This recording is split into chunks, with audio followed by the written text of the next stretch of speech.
And I really love my wife for this because she's always kind of been this like beacon that helps me as a creative and as a wild young entrepreneur narrow down and like sort my thoughts out. Right. So she challenged me and just asked me like, what steps are you going to take to go from CJ to the man that you want to be? And I said, well, the man that I want to be is going to be, he's going to own his name. Like Ceiphers is going to be it. Like I'm going to take that power back because people, I changed my, or I had people calling me CJ because they couldn't pronounce my name, Ceiphers. And how dare I change my name because you can't pronounce it? That's your problem. Whew. But this is what I was. This is what you I'm better named, speak on it. You better right? speak like, on it. Come this on is now. What I'm named, right? Yeah. So just my name is my name. You know what I'm saying? Come on. So over time, like I couldn't figure out what that next step would be until she was able to just challenge me a little bit more. And I said, well, I want to be that man Ceiphers, and the first thing I got to do is change. Yeah. And so she was like, all right, okay, all right, cool. So I see you, Ceiphers. Change starts with a C. It's the first letter in your name. Can you do something with that? And so on the drive back from Cali, like we're really sitting back. We're like, okay, if you want to be successful, what are you gonna do? You must first be willing to change, and then change can be good or bad. You have to take the time to educate yourself. Yes. And through that education, whether it's researching on Google, finding people that inspire you, people that could be your role models, and just seeing what their story is, that education in itself is where you'll find the inspiration to prevail. And then just humbling yourself and understanding you need help is what is going to empower you to realize your version of success. Because if I wasn't able to reach out to individuals like you who have skills in places that I don't have skills, I wouldn't be where I'm at today. If Likewise. we could, you know what I'm saying? Like just asking people for help left and right and having no shame in that, because at the end of the day, if closed mouths don't get fed, Yeah. you know, and if you're on a mission to do something, you have to ask for help. And on your journey to success, you have to humble yourself and ask for that help. You know, whether it's in a recommendation, whatever the case is. No one can do it alone. Yeah. As we just kept on going down the line, we realized that what we had come up with was our brand values, which is an acronym for what my name stands for, Ceiphers.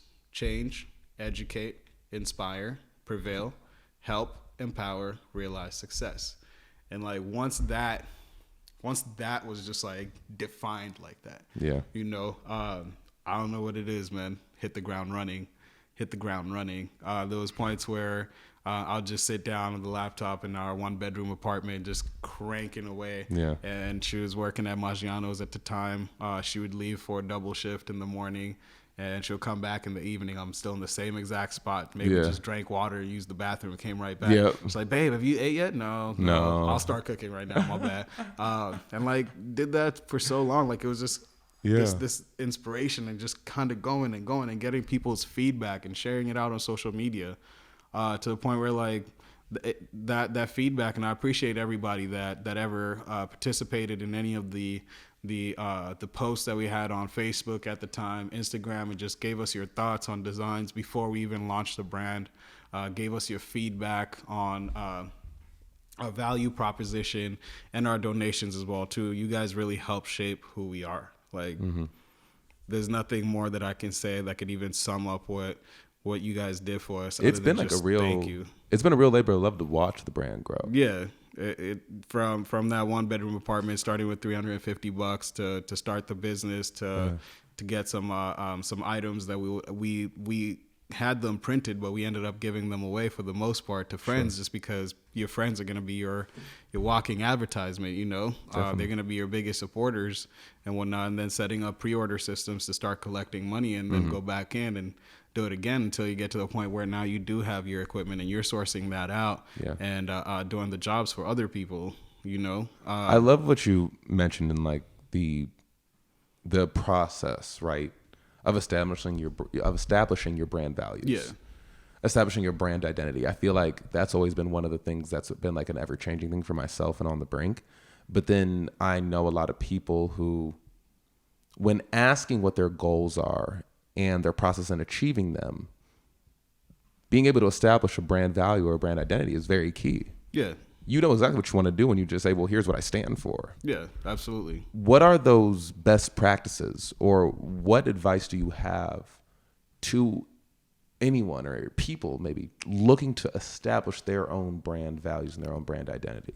I mean, with Consult with Ceiphers, the first thing I have people who are coming on board and they say, hey, I have an idea and I want to turn it into a business. The first thing I say is, okay, we need to define you and we need to define your brand, both explicitly and implicitly. Yeah. Right.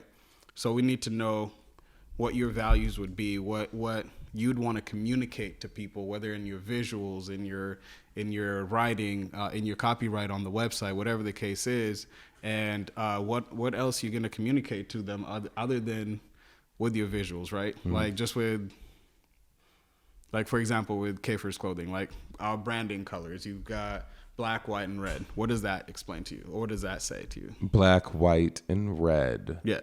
As far as the colors? Yeah. What does that say? What about our brand? Colorful, but simple. Okay. I'll tell you something different. It's much deeper than that to us. Sure. Right? I'm black. She's white. We're brought together by love. Red. Right? Ceiphers Clothing. My wife and I started this because of that. My gosh. And and there's little things like that really, if you know, then you know. Yeah. You know what I'm saying? But if you don't know, like we're communicating it to you. If you're a part of our tribe, it's an extra fact that you know. Right? And you were at the wedding too. Think of the wedding colors. No, it was all black, white, and red. White and red. Very simple, right? But also the fact that with our brand too, not only are we importing Kitenge fabrics from Kenya, my home country in Africa, the black community like that, but we're bringing them into the U.S. and making our products here. So African inspired, American made, and you get that touch of black and white. And it's done with so much love and gratitude that you get that element of that red too. So not only does it apply to our story personally, but also the business too. But But I love where every bit of backstory on the business, all the pillars of your business, are actually as practical as they are, as simple as that. Yeah, I mean, ultimately, just keep it simple, right? Yeah.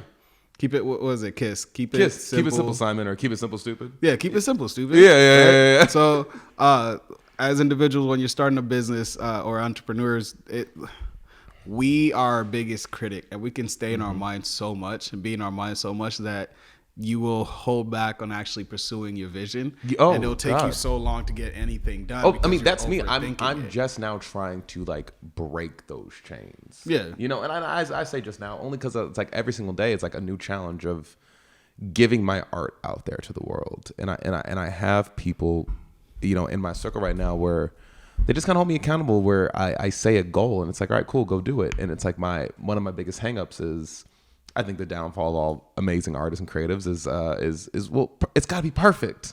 I mean, what was it? Erykah Badu, she said that. I'm an artist. She said, I'm an artist, and I'm sensitive about my shit. Like, you know what I'm saying? It just is.